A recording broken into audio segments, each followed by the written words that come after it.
Alhamdulillah Rabbil Alameen wa salatu wa salam ala ashrafil awliya wal mursaleen wa man tabi'ahum bi ihsan ila yawmiddin amma ba'd. Alhamdulillah that Allah subhanahu wa ta'ala has blessed us with this blessed month and gave us tawfiq that we can witness the month of Ramadan in our lifetime, and may Allah subhanahu wa ta'ala bless us with all of the mercies of this blessed month.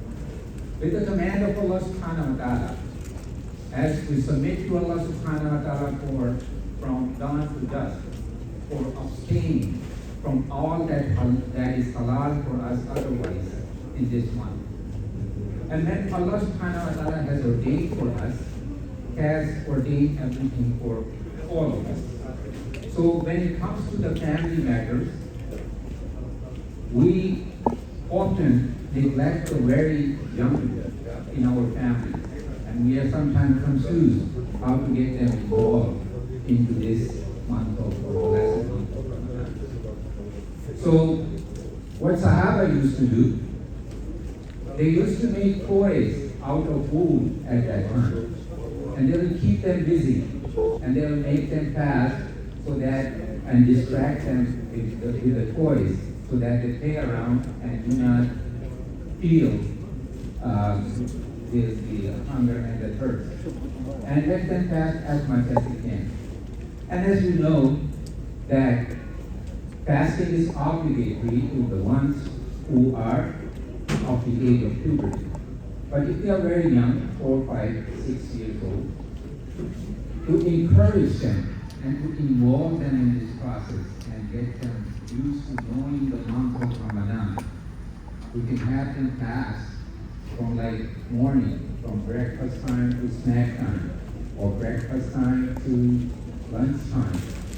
And then they can have a snack, they can have something, and then continue on. And to get them involved, another thing we can do is to get them out there. If it is a girl, buy them a cute abaya, and get them to buy for themselves, shop for themselves, a scarf, or abaya, or a cloak for the kid, and let them choose one, and make them, or praise them, or talk to them about the month of Ramadan. Talk to them, what is going on, why fasting is. It's not that Allah subhanahu wa ta'ala is punishing somebody.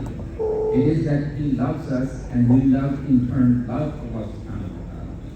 Do not tell them that it is from the fear of Allah subhanahu wa ta'ala, so that they will not afraid. No, we want to create the love of Allah subhanahu wa ta'ala in their heart, so when they grow up, they grow up with this feeling that Allah subhanahu wa ta'ala loves them, and in turn they will be loved. And they love Allah subhanahu wa ta'ala and establish that connection, which is to what? That Allah subhanahu wa ta'ala has said, لَعَلَّكُمْ تَتَّقُونَ. The purpose of fasting for us is to adapt taqwa of Allah subhanahu wa ta'ala, so that we remove the barriers between us, between Allah subhanahu wa ta'ala's love and whatever have we in this worldly matters. So in doing so, it is the advice for the young who are grown up. Don't make this month or the fasting a source of dieting or something. And especially when we talk to other and non-Muslims, when they ask us, what is this month? Why you fast? Why you starve yourself from dawn to dusk? And normally we answer so that we can feel the hunger of the poor. So we can feel the same thing. That the poor or the one who are starving throughout the world, we can have that feeling. The real answer is that we are submitting to the command of Allah subhanahu wa ta'ala. He wants us to adapt the taqwa of Allah subhanahu wa ta'ala. He wants us to have this connection with Allah subhanahu wa ta'ala. And we are simply submitting to the command of the one who created us, who blessed us with everything, the sustenance, the health, the wealth, everything we have in this life. And this is our way of gratitude. Being an Islam is a way of life. Being a Muslim is the one who submits to Allah subhanahu wa ta'ala. And submission means to submit to everything and not to choose anything in between. So making the intention for Ramadan, that fasting, okay, it will be a source. You will be wasting your reward from Allah.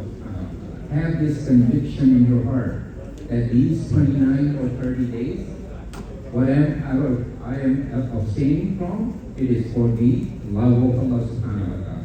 So that I have this connection that is going on, stronger, that bond, so that when I get out of this 29 or 30 days, then for the rest of 11 months, everything else becomes easier for me. Raising my hands to Allah subhanahu wa ta'ala, praying to Allah subhanahu wa ta'ala.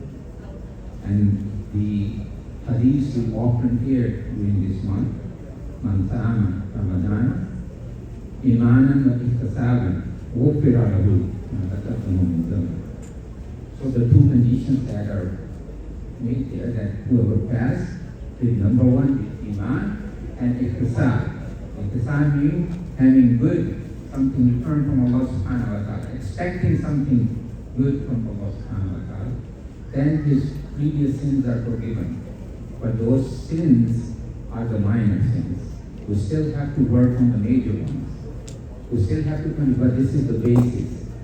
That purification of our physical means, our soul, and everything that is in between during this month, so that we can cleanse ourselves with 30 days, and when we come out of the month of Ramadan, inshallah, our connection with Allah subhanahu wa ta'ala and His book is stronger, greater than it was before.